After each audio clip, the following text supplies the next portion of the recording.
በጣም ታዋቂ ነው አላ እኔ በጣም የእናንተ እናት የኢትዮጵያ እናት ልታወቅ እንጂ ትክክል አይዞርም እየሰለጠነና ነው የቤተሰብ ጨዋታ ነው ሁላችሁም ዝነኛና ሀብታም ታዋቂ ትሆናላችሁ ትሸለማላችሁ ትመጣላችሁ እዚህ ኢቢኤስ የቤተሰብ ጨዋታ ላይ Hello everyone, how are you today? The learn English conversation telling time ስለ ሰዓት ሰላም ውድ የሳሪ ኢንተርቴይንመንት ቤተሰቦች እንዴት ናችሁ? ዛሬም እንግዲህ እንደተለመደው ለቤተሰቦች ለፋሚሊዎች በመጨነቅ አሪፍ የሆኑ ቪዲዮዎችን መረጥረጥ አድርጌ ያዝናናችኋል ያስገርማችኋል ብዬ ያሰብኳቸውን ነገሮች እንዲሁም አነጋጋሪ የሆኑ ቪዲዮዎችን መረጥረጥ አድርጌ ይዤላችሁ መጥቻለሁ። አንድ ላይ እናያችኋለን። ከዛ በፊት ግን አዲስ ከሆናችሁ ለቤቱ ፕሊዝ ሰብስክራይብ አድርጉ። ቪዲዮቹን ከተመቻችሁ ላይክ እያደረጋችሁ ወደ ቪዲዮቹ እናልፋለን። ሌትስ ጎ።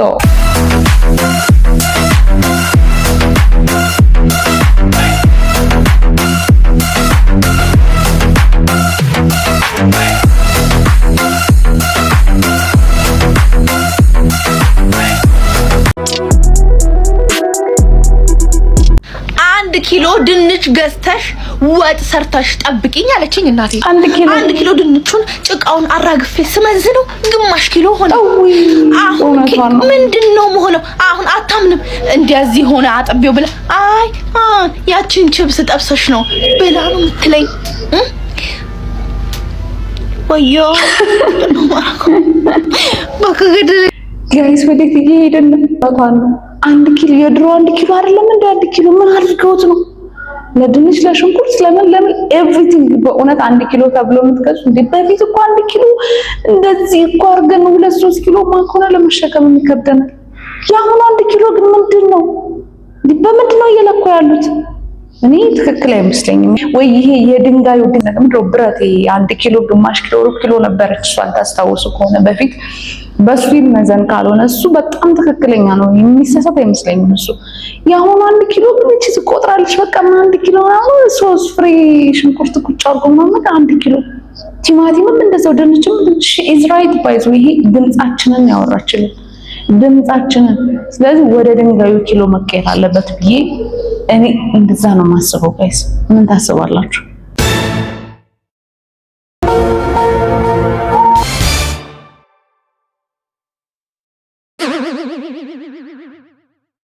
ትራክ ሹፌሮች ማለት ነው አሜሪካ ትራክ የሚነዱ የኛ ገዳምቦት አይነት የሚነዱ የትራክ ሹፌር ጓደኛዬ ጠብሳ 24 ሰዓት ቤቢ ያለታሽ ይበያቱ ያልነገርኳት ምን የዛሬ 2 ሳምንት አንድ ትራክ ሹፌር ጠብሼ ታንኩልኛ ተነግረህ 94 መቼ እንደኔ እንደዚህ ያወራሉ። ጧት ቤብሲ ነኝ ማታ ሃንሲ ነኝ እሙ ገላገላ ስንዘራ እዛው በስልክ ከጧት ጀምሮ እስከ ማታ ተጣብተን አግብተን ደግሰን ወልደን አድገው ጦሩን ይቻላል እንዴ? እንደዚህ ማነው በቪዲዮ ላይ በምናምን ላይ አረመስማ እንዲህ ነው የሚወደኝ ስል አልገባኝም። እሱ ራሱ 53 ስቴት አለ 53 ስቴት ነው የሚነዱት አሉ 50 ነው መሰለኝ ስቴት የሚነዱት ሁለቱ ውቅያኖስ ስለሆነ ነው የማይነዱት እነሱ እየለካ በእኛ ኢንጆይ እያደረጉ ነው። ተራራና ምናምን አቀበት ቁልቁለት በረዶ ስለሚያዩ እሱን ከምናይ ብለው ጆሮአቸው ላይ ለጠፍ ያደርጋሉ። እኛ ነን እዚህ ጋር ስንግል እንዲህ ስልኩ ለጥፈን ስግል ጆሮዬ አሁን ራሱ ይልብኛል። እሷም ሆነ እንዴት እንደሚወደኝ መዝናኛ እኔ ራሱ ያወቅኩት በምንድነው ቡግንድ ያዘውና ይሄ ቦይፍሬንድ ቤት ሆነ ማለት ነው። መንዳት አቆመ። ቂጡ ላይ ነበር በሁለቱም ቂጡ ነው ቡግንድ የወጣበት። አብ ወልድ መንፈስ ቅዱስ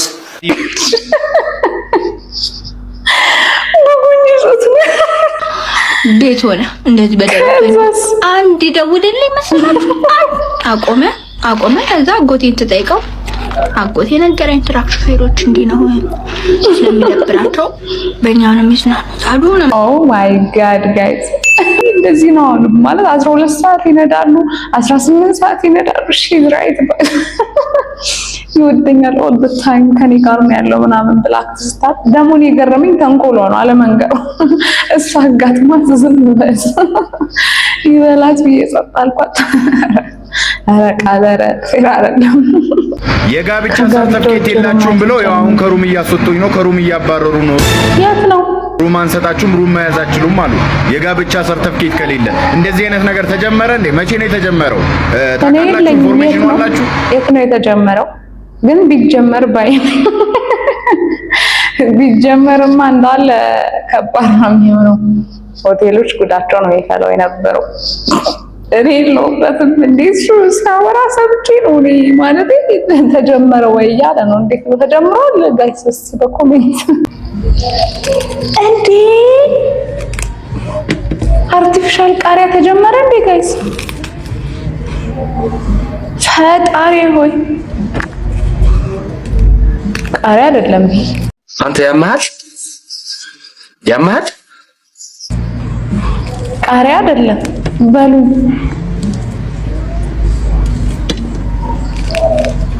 እንዴ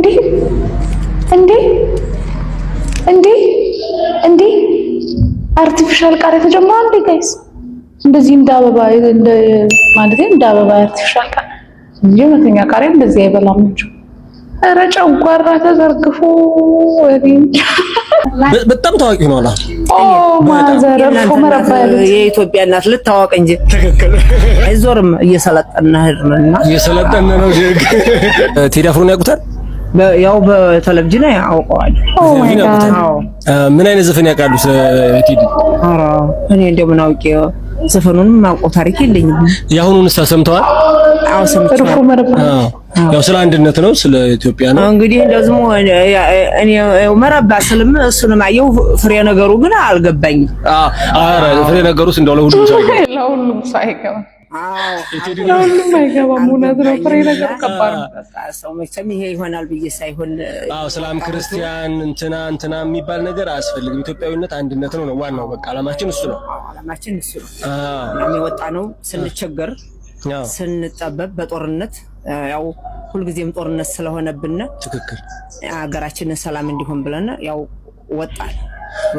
መረባ ማለት ምን ማለት ነው መረባ ብሎ ማለትማ ምን አለ መሰለህ መረባ ብሎ ማለት በላ ያበርዳል ረህመት ጌታችን ረህመት ነው አሁን ምን አለ መሰለህ ጦርነት ሲመጣ አንበጣ በሰማይ ላይ እዝር ሲበላ ደይሪ ሲመጣ እንደገና ወረርሽኝ አለ በሽታ ሲመጣ ወሎ ላይ የወሎ ባህል ነውና ዱበርቲዎች ወይም ደግሞ ትላልቅ ሴቶች ተሰብስበው የሆነ ነገር ሀገሪቱ ላይ መጥፎ ነገር ሲከሰት ወይም ደግሞ አሁን እንዳሉት የተለያዩ ነገሮች ሲፈጠሩ ይወጣሉ ማለት ነው ዱዓ ያደርጋሉ እዛ ላይ ነው እንግዲህ መረባ የሚሉትና እሷን ቆርጦ ቴዲ አልበም ውስጥ አካቷታልና ሴትዮዋን አግኝቶ ስላዋራቸው ልጅ በጣም ደስ ብሎኝ ነው ስላየዋቸውና እንስማቸው እስኪ በቃ ቆት ይያዝን እንወጣለን ቆት ያለ ቆቲያችንን ይዘን እንወጣለን መረባ ይባላል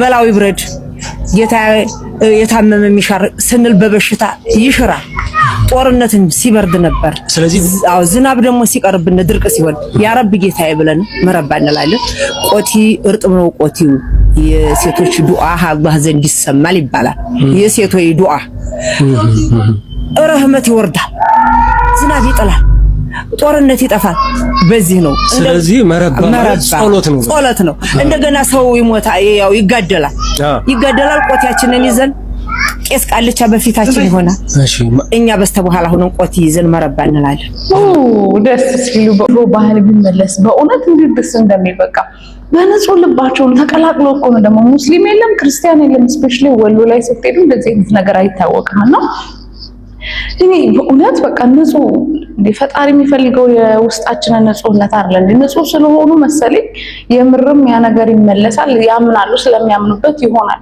ግን አንድነት ስላለ ይመስለኛል ይሄ በቃ ሃይማኖት የለም ዘረኝነት የለም በየተኛ በቃ እንደዛ አንድ ላይ ሆኖ ጸሎት ስለሚያደርጉ የምርም ይሰማቸዋልና ይመቻቸው ማዘር ይዱአቸው ይሄ ባህል ድሮ ባህል መመለስ አለበት እውነት መመለስ አለበት የቤት እንስሳዎችን ዘርዝር የቤት እንስሳ እያስጠና ነው ጥያቄ እየጠየቀው አትበል ወደ ላይ አታንጋጥብኝ እሺ ወደ ላይ አውቀን ያሰብክም ማለት እሺ እኔን አትሸወደኝ እሺ ዝም ብለህ በቃ በውስጥ አስብና መልስ ነገር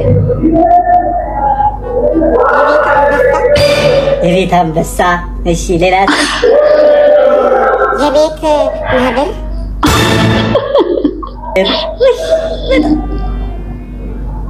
አንበሳ ቤት ውስጥ አይተህ ታውቃለህ? አንበሳ ግቢ አለ። አንበሳ ግቢ ቤት ውስጥ ነው ያለው። የቤት እንስሳ ማለት ቤት ውስጥ ከሰው ጋር የሚኖሩ ናቸው። አንበሳ ከሰው ጋር አይኖርም። እሺ ነብርም ይኸውልህ ሲርበው ቂጥን ነው ቆርጦ የሚበላል። እሺ አንበሳ ነብርም እሺ የቤት እንስሳ አይደሉም። እሺ የዱር እንስሳ የሚባሉ ደግሞ ጫካ ውስጥ የሚኖሩ ከሰው ጋር መላመድ ማይችሉ ናቸው። እሺ የዱር እንስሳ እስቲ ጥቀስልኝ። የዱር እንስሳ አዎ ጭራቅ ወይኔ በላቸው ጭራቅ ይላል።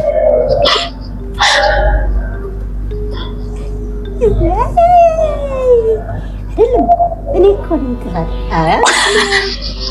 አንተ ምን አደረግ? አንተ እኮ እኔ ነኝ እንጂ እኔ ነኝ። አንተማ ፈጣሪ እያማሩ ይቅር በል። እኔ እኮ ነኝ ተሳተኝ። እኔ ነኝ። አዎ እንደ እብድ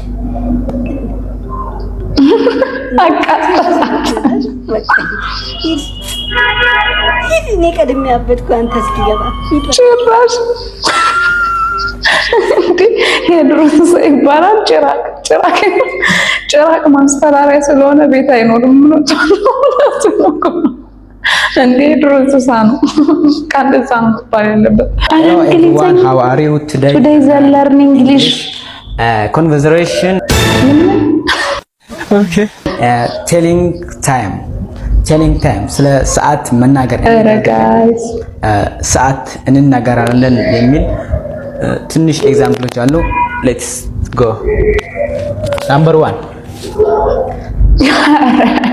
5 ሰዓት ሆነ ወይም 5 ሰዓት እኩል ሆነ ምን እንላለን? It is 5 o'clock. It is 5 o'clock. 5 ሰዓት እኩል ነው። 5 ሰዓት እኩል ነው። ናምበር 2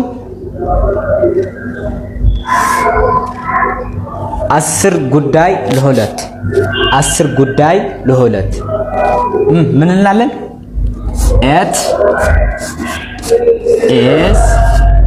It is 10 to 2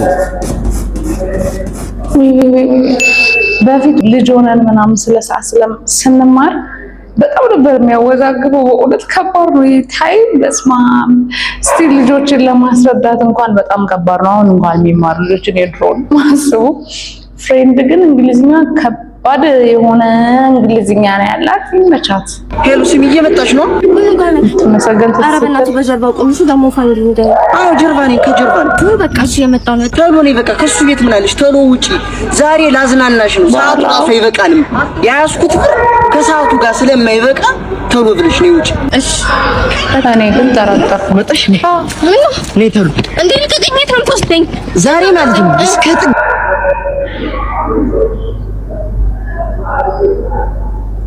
የልጆች መጫወቻ ወሰዳት።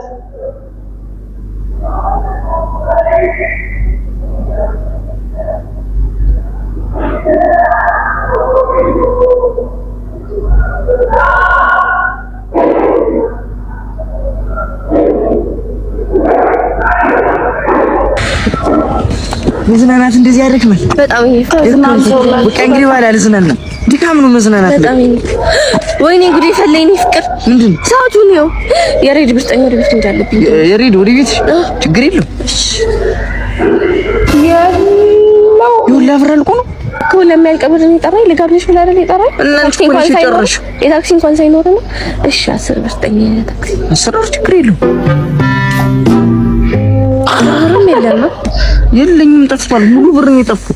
ምንም ብር የለም። ተዝናናንበት እኮ ሙሉ ችጋራ የምትመሰገን ስትል ለትንሽ እኔ ደግሞ ላመሰግን ስል ለትንሽ ልጣ ነገሩ ነበረሽ እዚህ ድርጅት ውስጥ አንድ ሰራተኛ ልጣ ጌታዬ ምን አይነት ነገር ነው ጋሺ ወንድስ ነው ስራ ለመቀጠር ፀሐይ ደግሞ ፊቴ ላይ ትጋረጣለህ እንዴ ሻክም ኧረ ጋሺ ምንድን በቃ ስራ ልትቀጠር ነው መስፈርት ታሟላለህ አሟላለሁ ዝም በል እዛ አስገባው ሪሰርች እስከነ ፎቶ አይቷለሁ የስራ ልምድ አለኝ በየሀገሩ ዞር ያለው ዲግሪ አለኝ የሚሉት ጥያቄዎችን ካሜራ ውስጥ አሟጠጥ አላችሁ አውጣቸው እኔ ራሴ መስፈርት አሟልቻለሁ ዝም ብለህ በቃ ምታሟላ ከሆነ ትናገራለህ ማለት ነው አንደኛ መስፈርት ሉሲን በአካለ ስጋ አይታተው እንዴት ምን አይነት ሰው ነበረች ወይኔ ሉሲን አረማንም ዝም በል አይታታ ቃል አላየሁትም በቃ ሌላ አይነት መስፈርት ታይታ ትታወቅ ምናምን አይነት ነገር አልፈልግም ቆፍጠን ነው ሁለተኛ ጥያቄ ድርጅቴ ምን አይነት ክለብ ሀያል ክለብ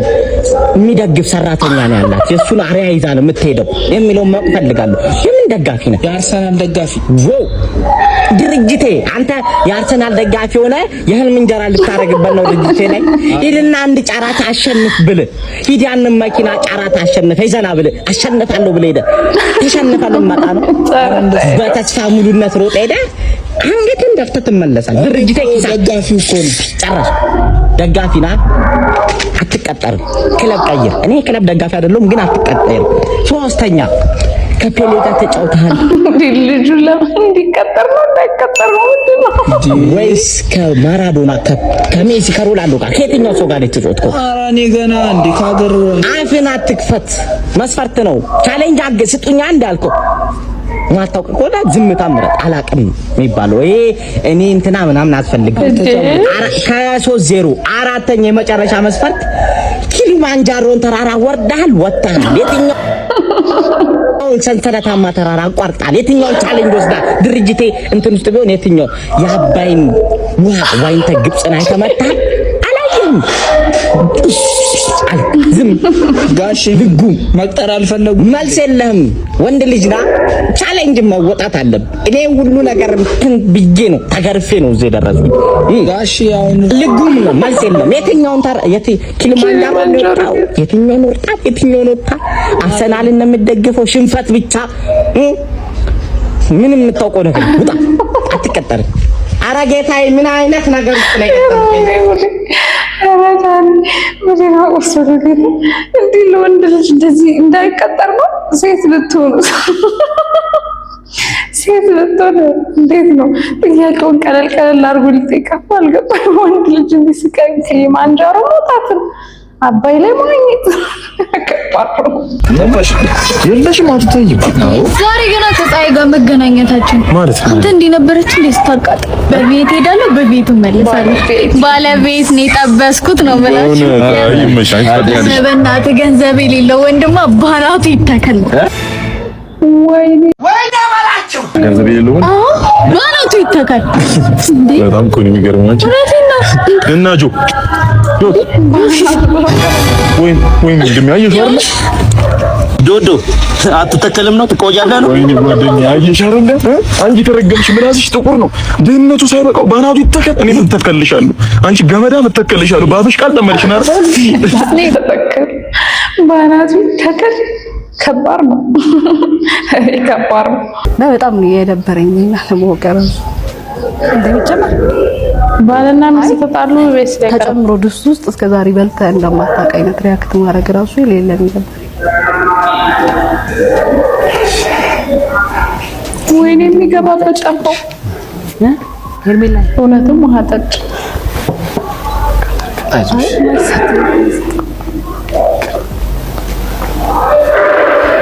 ነርቨስ ላለመሆን በጣም እየሞከርኩ ነው ወይኔ ተሽቆጠቆጠ ቤት ምንድነው የምታሽቆጠቆጥ አይ እንትና ለኮኮሌ ካወልኮለ መገዙ ብዙ ጊዜ ቆዳ አይከብትም ውይ የኔ ጌታ ውይ ችግር የለም ያስተባበለለት ታርዱ ደሞ ሲው እንቲያ ምን አስባ ነው ግን ፍራንክ ነው የሚገርመው ነገር ፍራንክ ነው ህዝብ ያላወቅም ደንግጠዋል እኔም ስሰማ ደንግጫለሁ ኢቢኤስ ምንድነው እያቀረበ ሊያጣላ ሊያፋታ ነው እንዴ ብዬ ነበር ግን ፍራንክ ነው ልጅታ ጀስት ለፈን ነው እንደዛ ያደረገች ተመካከሩ ሴቶቹ እንደዚህ ነደባና ተንኮል ሴራ ይሰሩት which is good እሺ ባለ ቻይ ነው አይና ፎቅና ሌሎች ያለው ማለት ነው ይሄ ቻይና ነው እንዳትዪ። ኢትዮጵያ መጥቼ እየመሰለኝ ነው በጣም ቻይና ነው እንዳትዪ። ደስ ይላል በጣም እንዴ ኧረ ቤተሰብ ብሬኗሽ ተደርገን የለ እንዴ አንተ መዝመዝ ቀለበትና ያንን ፎቅ ያንን ምናምን እያሳዩ እንዴ ልክ ባለፈው እኛ ጋር ኢትዮጵያ አይሾ ስፒድ ድሮ የሚያውቃት ኢትዮጵያን እሱ ሲመጣ ፎቅ ምናምን እንዳለ እንዳዩት እኛ ማልቀስ ነው ያለብን። አሁን ነው ማልቀስ ያለብን። እንደዚህ አይነት ይሄን ሀገር ማውቀዋል የሆነ ሀገር አለ እኛ ጋር ኢትዮጵያ ውስጥ የሆነ ቦታ አለ አውቀዋለሁ። ይሄን ቦታ እንደውም አዲስ አበባ ውስጥ ላለ እንደዚህ አይነት ቦታ ይሄ ቻይና ነው ያላም እንዴ ቻይና ሲባል እኮ ጭንቅላታችን ውስጥ ያለው ሌላ ታሪክ እኮ ነው። የዞራችሁ ብታሳዩን ጥሩ ነገር ይፈጠራል ያስባል። አንዷለም ነኝ ከኢቢኤስ ከሰይፉ ሾው ትመጣላችሁ። ዝነኛና ተጠያቂ ትሆናላችሁ። ከሰይፉ ጋር የምትጠየቁት መጀመሪያ ዝነኛ ስትሆኑ ነው። ምን ይሻላል ሰይፉ? እሺ ትመጣላችሁ፣ ትጠየቃላችሁ። ሰይፉ ጋር ሰይፉ በኢቢኤስ በጣም የምንወደው ወንድ በጣም ብዙ ሰው ተስማምቶበታል። እንግዲህ እንደምታውቁት ነቀምት የሚኖረው አንዷለም ሶሻል ሚዲያ ላይ በጣም ስፔሻሊ ቲክቶክ ላይ በጣም መነጋገሪያ ሆኖ ነበርና እንግዲህ መጥቶ ሰይፉን ሰርፕራይዝ አድርጎታል። ሰይፉ ሾው ላይ ተገኝቷልና ኢቢኤስ ቴሌቪዥንም የሙከራ የቤተሰብ ጨዋታን የሚመራው የሙከራ ፕሮግራም እያዘጋጀ ነበረ። ኮሜዲያን ያሲኖ ኮሜዲያን ያዝመራው እነሱ ፕሮግራም አቅርበው ነበርና ልክ እንደነሱ ሁሉ የሙከራ ፕሮግራም አካሄዶ ነበር አንዷለም። በሚገርም ሁኔታ በ12 ሰዓት ውስጥ 180 ምናምን ሺህ በላይ ነው የታየውና የነሱን እጥፍ ማለት ነው የታየው። ህዝቡም ደግሞ በጣም እየተስማማበት ነው። የሚገርም አቀራረብ፣ ድምፁ፣ አክቱ ኤቭሪቲንግ የራሱ ነውና የሆነ ሰዓት ላይ እንደውም ሲጠይቀው ምንድነው ያለው ነፃነት ወርቅነህ አክቲንግ ነው እየሰራ ያለው እኔ ሪል ላይፌ ነውና ምናምን አለ። የሚገርም ብቃት ነው ያለው ልጁ። እኔ በበኩሌ አንዷለም ቢሆን ደስ ይለኛል። እኔው እስኪ አቀራረቡን ደግሞ እኔው እሱ ያቀረበው ፕሮግራም ታዲያ ይሄ ልጅ አይችልም ነው የምትሉት ጋይስ? አይችልም ነው የምትሉት? እንዲህ ምናምን ሲላችሁ ራሱ ነፂ ይህ የቤተሰብ ጨዋታ ነው። ሁላችሁም ዝነኛና ሀብታም ታዋቂ ትሆናላችሁ፣ ትሸለማላችሁ፣ ትመጣላችሁ እዚህ ኢቢኤስ የቤተሰብ ጨዋታ ላይ። እኔ አንዷለም እስተመጭ ይመች።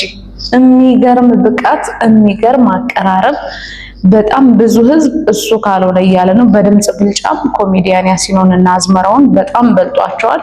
አይ ቲንክ እኔ ወደ ስዊንግ ላይ እያደረገ ነው ኢቢኤስ ብዬ አስባለሁ። የሚሆነውን እናያለን። እስኪ ደግሞ ጥያቄዎችን ሲጠይቅ የነበረውን ነገር በጣም አዝናኝ የነበረና ደስ የሚል ቆይታ ነበር። አንድ ባል ብዙ ጊዜ ውጪ ካመሸ በምን ምክንያት ሊሆን ይችላል? በነዳጅ እጥረት። አሜዚንግ ወቅታዊ መልስ። ቤቱ በር ላይ እንቅፋት የምትባል ግሮሰሪ ካለች በዛ ምክንያት ሊያመጣ አቤት ሰይፉ መልሷል። አንድ የእግር ኳስ ቡድን ተደራራቢ ጨዋታ ለሽንፈት እንደሚዳርገው ሁሉ ሌላ ምን ሊዳርገው ይችላል? ተደራራቢ ጨዋታ ለሽንፈት ከዳረገው ተደራራቢ ረፍት። በጣም ይችላል ልጁ ጋይስ፣ ጎበዝ ነው በጣም። አንድ ሚስት ባሏን ምን አለቀ ልትል ትችላለች? እንዲህ ሰው በዚህ ልክ ይመሳሰላል ግን የኛ ችግር ያዝ ትዕግስቴ አለቀ ልትል ትችላለች።